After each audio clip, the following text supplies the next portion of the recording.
Welcome to this week's Fireside Chat with Jesse. I am joined today by Mike Romanowski, President of Farm Credit Leasing. Thanks for joining me, Mike. You bet, Jesse. Happy to be here. No, it's glad to have you on here. Trust me, over the last couple of years in doing these, I'm like, I need to get Mike on there. And when I saw you a couple of weeks ago in Orlando, I'm like, yeah, definitely need to touch base to get you on the program. So, appreciate your time this afternoon and look forward to hearing more about your career, Mike. Okay. So for those people who might not be familiar with you, do you mind just kind of introducing yourself and your career to date in equipment finance? Happy to. Mike Romanowski, as you've said, President of Farm Credit Leasing. I've been involved with the industry for a couple of decades. And all of that has been with Farm Credit Leasing. And so I've had various leadership roles with the organization to include leading operations, leading sales, and then now have the privilege to lead a great team to serve rural America. Excellent. So Farm Credit Leasing, do you mind just kind of giving an overview of the organization? Sure. Farm Credit Leasing is part of the farm credit system. And so we work with agribusinesses, we work with farmers and ranchers, and then we also work with rural electric, water, and communication co-ops across the country. And we primarily go to market through either the relationship managers of the bank. So our sales team partners with them, or there are about 70 associations, farm credit entities across the country, and we work with about 50 of those. And so we'll work with their loan officers to bring leasing products to bear. One thing that's a little bit different about Farm Credit Leasing compared to other equipment finance companies is by charter within the farm credit system, we can only do leasing. So we don't write equipment loans, we only write equipment leases. Got it. And then the main bank that's CoBank, right? The main bank, our main bank, yes, we're owned 100%. We're a subsidiary of CoBank. Okay. I just know there's a lot of different emails where it's like one will be Farm Credit Leasing, the other one's CoBank, and it was always a little confusing until I understood kind of the. Right. Yeah. So everybody that works for Farm Credit Leasing is an employee of CoBank. So we're a legal entity that's 100% owned by CoBank. Got it. And CoBank is in Colorado, and you're in just outside the Twin Cities, right? That's correct. And then do you guys have a national footprint? Like, yes. Do you have other people spread throughout? Right. Okay. Yes, we do. We have salespeople scattered throughout the country, and CoBank as well as a national footprint as well. And then from a 10-year perspective, because I don't know, I think you and I've known each other for probably the last 15 years. The tenure at your organization?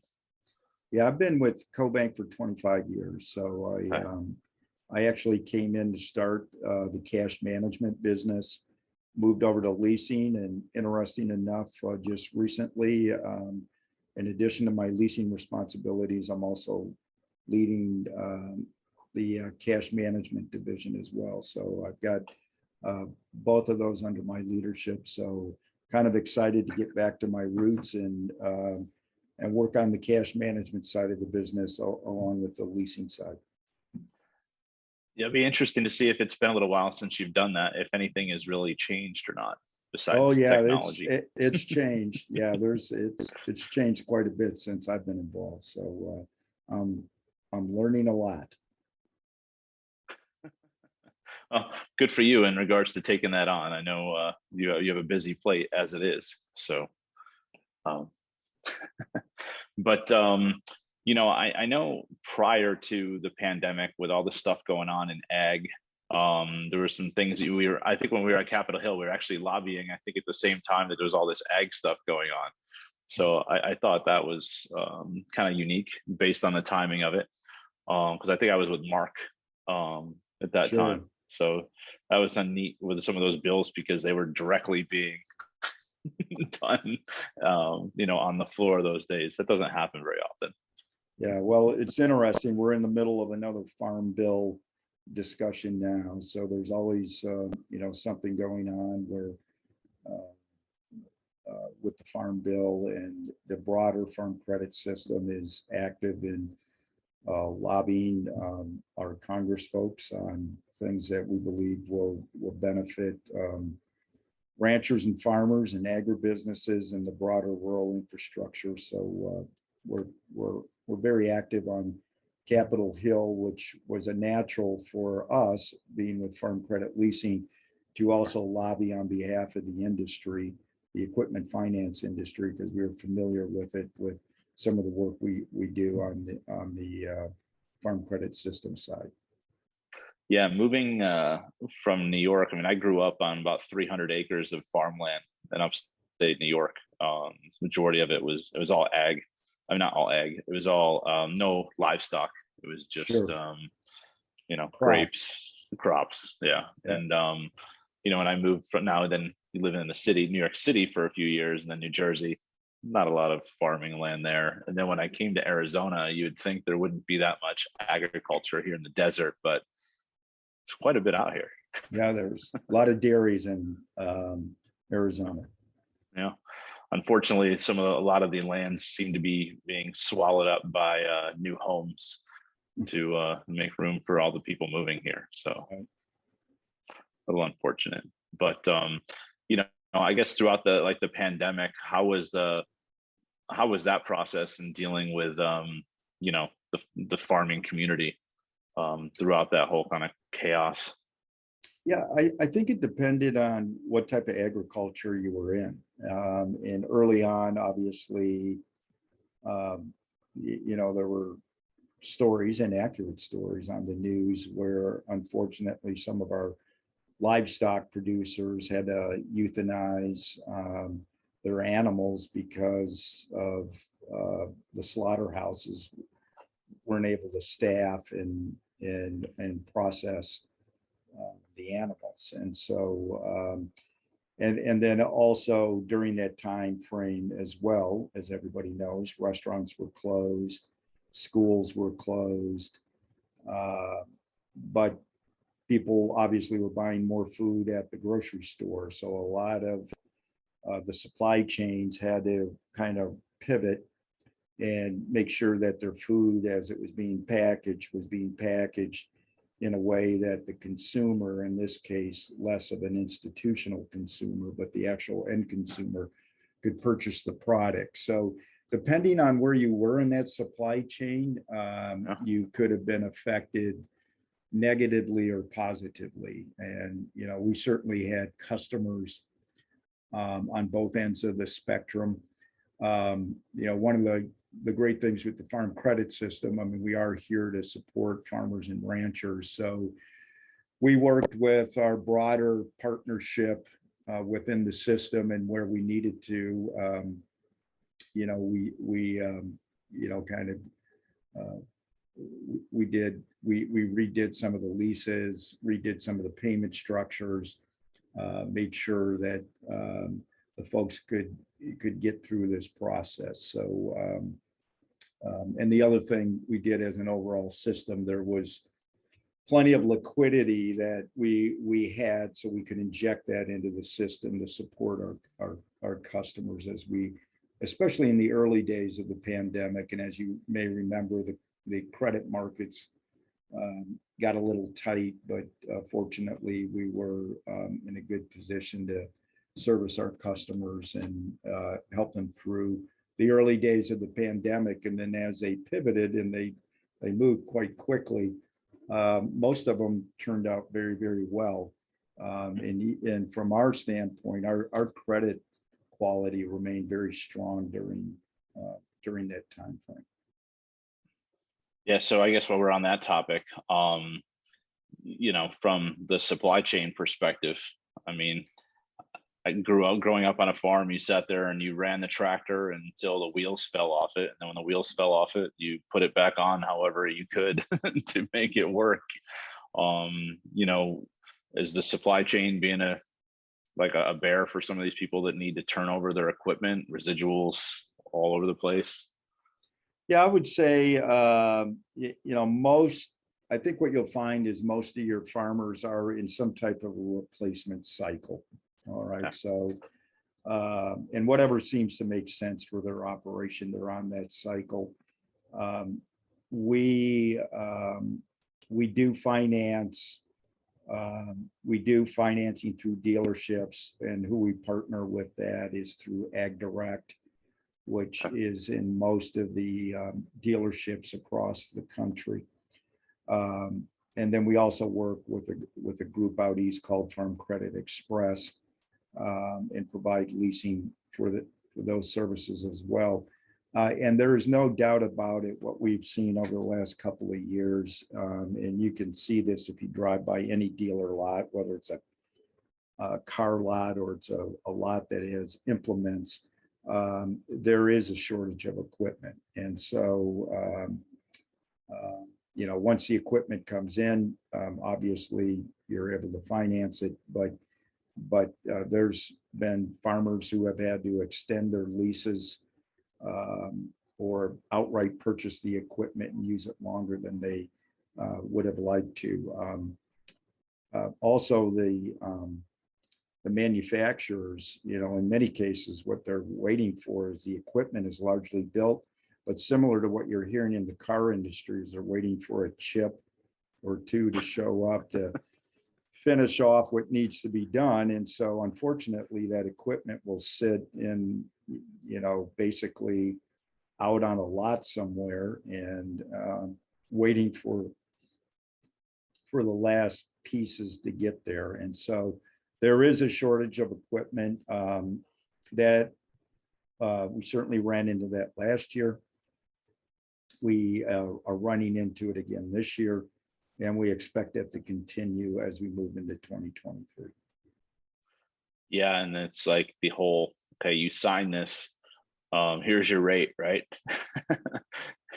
And then by the time the equipment shows up, and then by the time the chip shows up, I mean, how many basis points are we up? And it's like, what do you do at that point in time, right? Right. Yeah, you just have to work through it. There's not.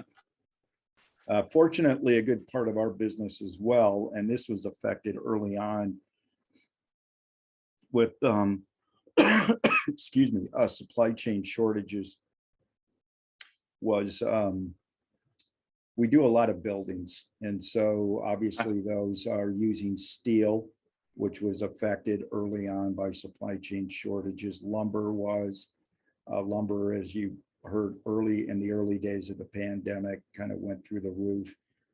Most of that has settled out pretty well. So it's not so much of a problem. So right now, what's impacting primarily the buildings that we finance is labor shortages. And so most of our buildings are going up in rural America, and they're experiencing labor shortages just like everybody else. So those two factors, supply chain, labor shortages right now, are delaying. It's delaying when that lease actually gets on the books. So we're seeing lead times, especially for buildings, move out quite a bit. And of course, your delays in with equipment, those could be months and months and months. So it's not a question of if it's going to go on lease, it's a question of when. Yeah, the labor shortage is I don't know, like you go by any, like, I guess, city area and you see help wanted everywhere. Even some places are still only open, 5 days a week because there's not enough business on Monday and Tuesdays. As someone who travels the country, it's kind of annoying because like trying to find some place. I mean, I think downtown Minneapolis, I think probably still on a Monday, Tuesday is maybe half the places aren't even open. So hopefully we can figure out ways to overcome that, man.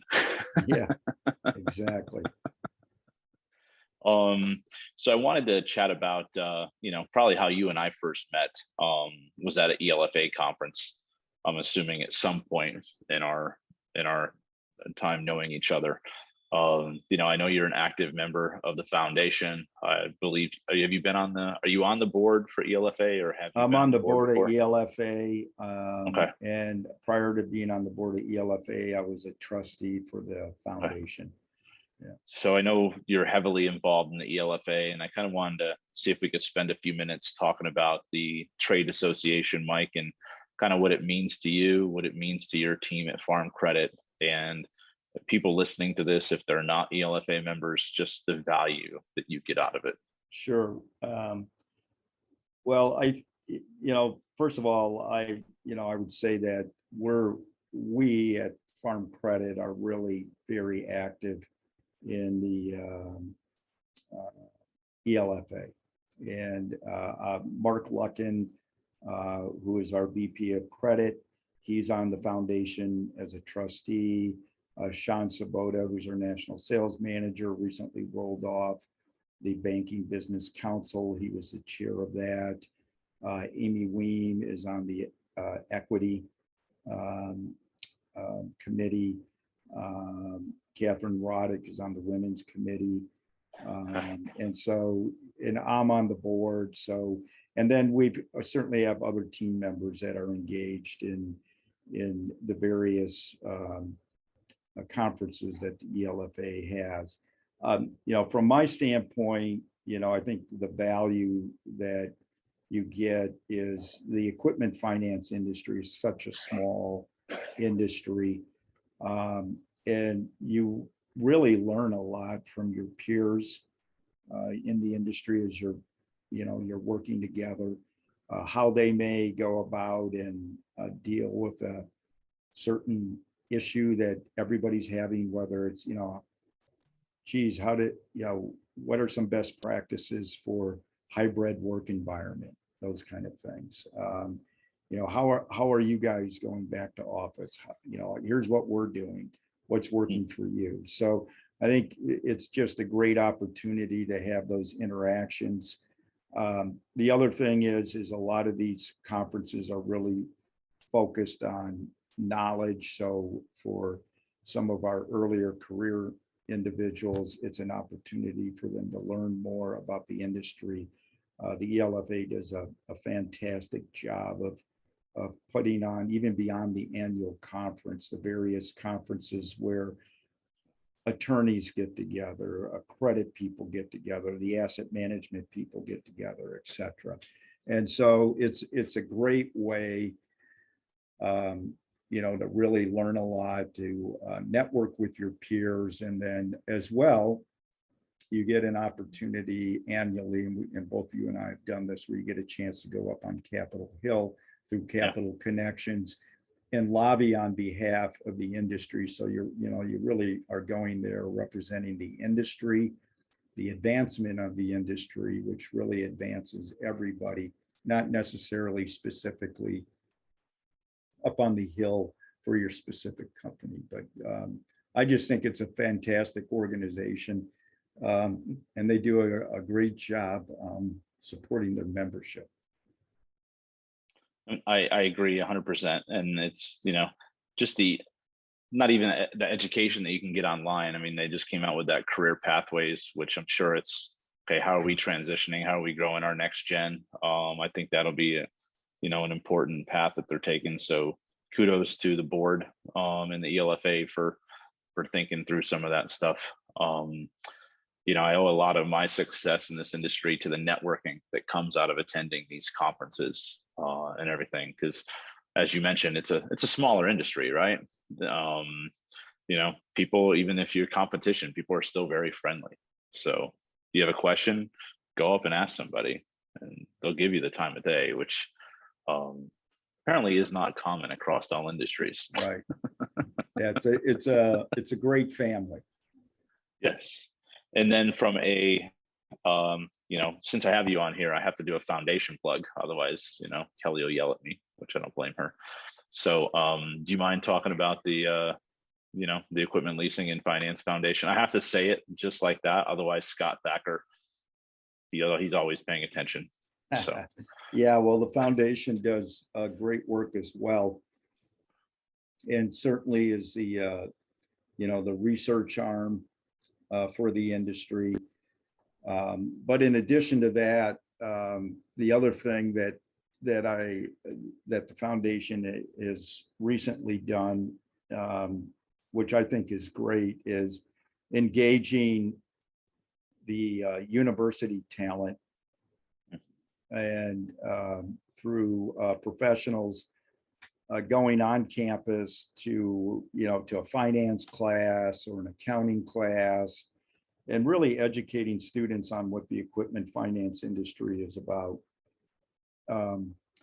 Most of us got involved in this industry not because that's what we came out of college and said that's what they wanted to do. We kind of fell into it. That was certainly my experience.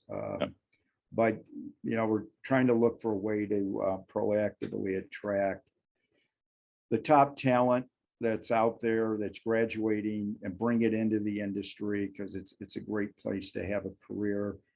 The other thing the foundation does that I think is just fantastic is they have a scholarship program that is continuing to grow every year. So students can actually get a $5,000 scholarship, which is nice. very meaningful. And this year the foundation gave out $5,000 scholarships. So that's awesome.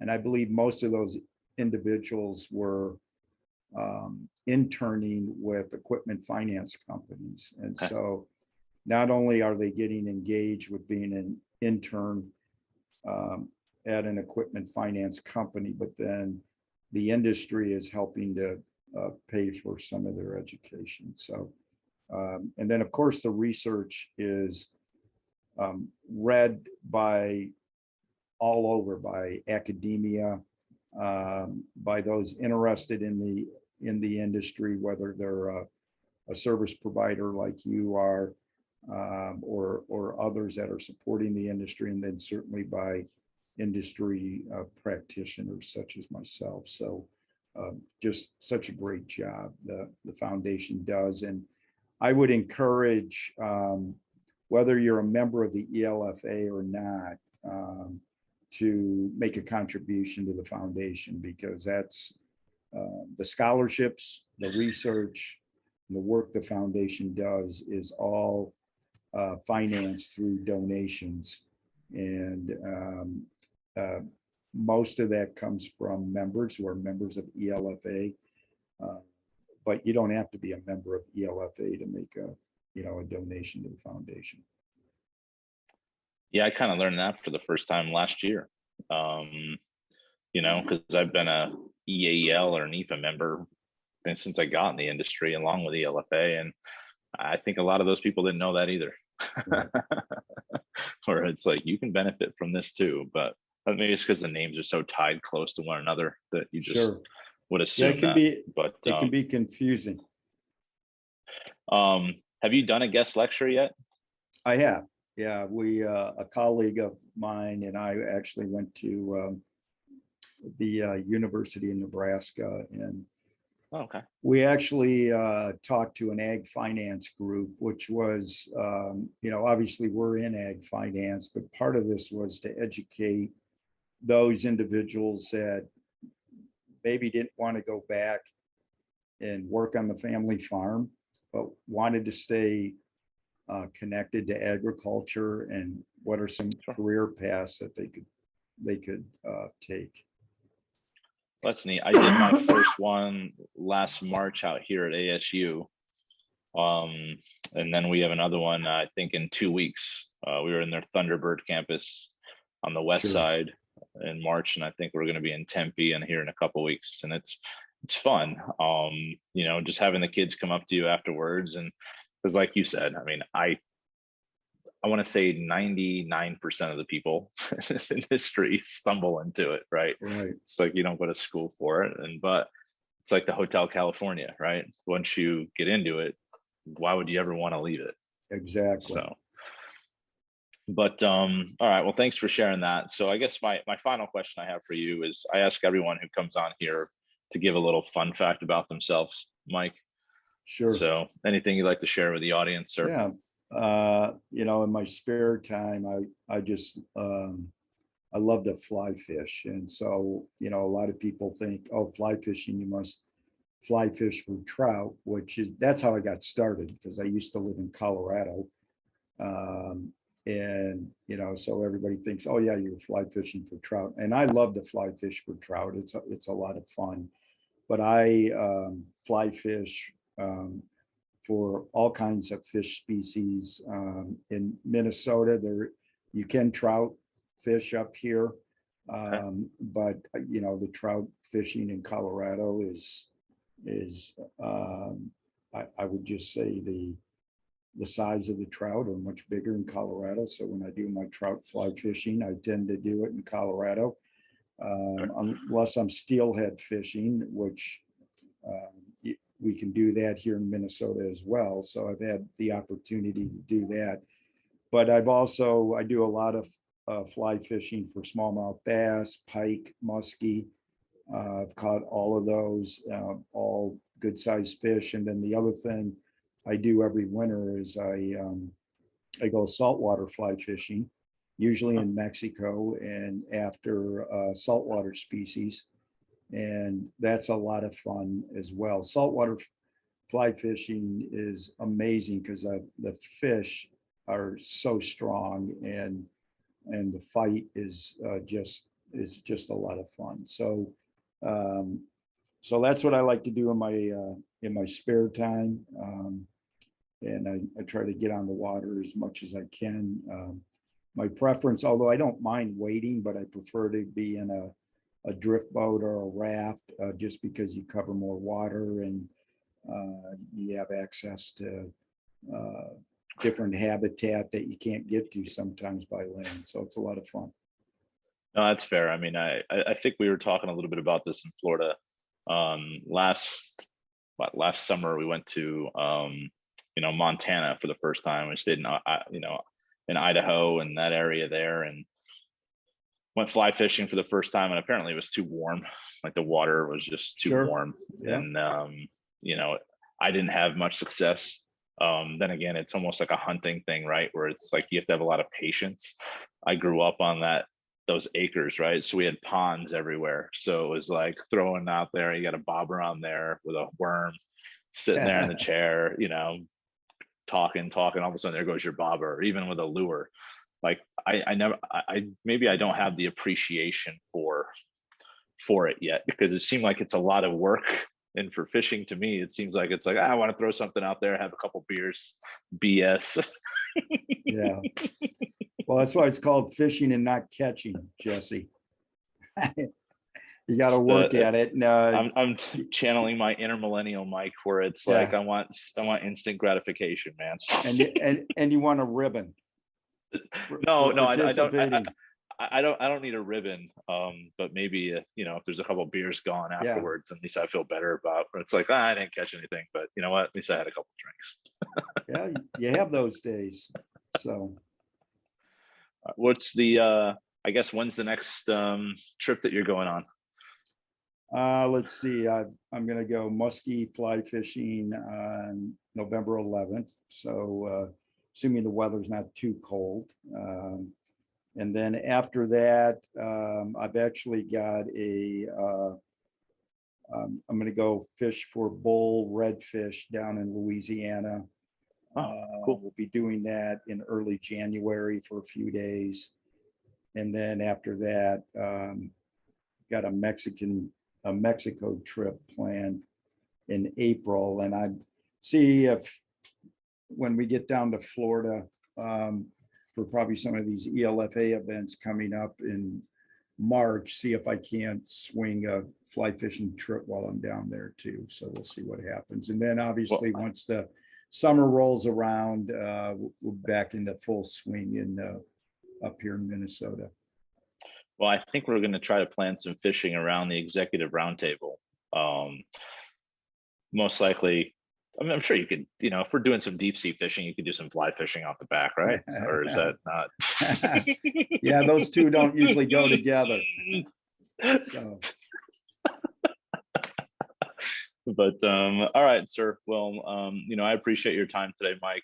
Thank you for Thanks, sharing Jesse. your career, You and bet. look forward to seeing you up at upcoming leasing events, sir. You bet. Good to see you. Thanks, Jesse. Thank you. Bye-bye. Thank you.